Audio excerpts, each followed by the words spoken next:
لا تكثر الشكايا عند نزول البلايا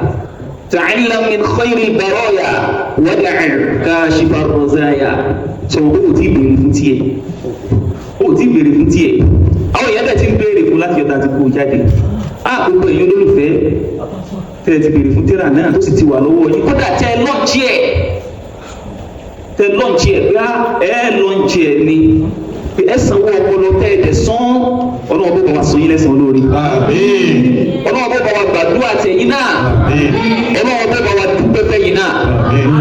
gbogbo tẹ́yìn náà ń dáwọ́lé ọlọ́wọ́ jẹ́ kó máa yọrí sí rere àti ọlọ́wọ́ bá yóò máa lépa bẹ́ẹ̀ yín náà gbogbo tí ń jẹ́ràn òwe tí ń jẹ́ràn ìbànújẹ́ tí ń jẹ́ràn òfò tí ń jẹ́ràn àdánwò ọlọ́wọ́ níjẹ́ kó wọlé tọ̀ yín ọ̀nà aláhàwọ̀ wà láàkú bàjá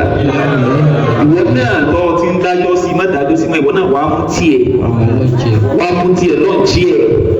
ọ̀nà ọ̀gbọ́n gbàgbé ẹ̀kọ́ kan wa ọlọ́wọ́ wọlé àná oṣù rẹ̀mọ̀tọ́ nìyí gbogbo tí ń jẹ́ràn àbúrú gbogbo tí ń jẹ́ràn jàmbá àbúrú ọlọ́wọ́ níjọ́ ṣẹlẹ̀ lọ́dẹ̀ ẹ̀kọ́ kan wa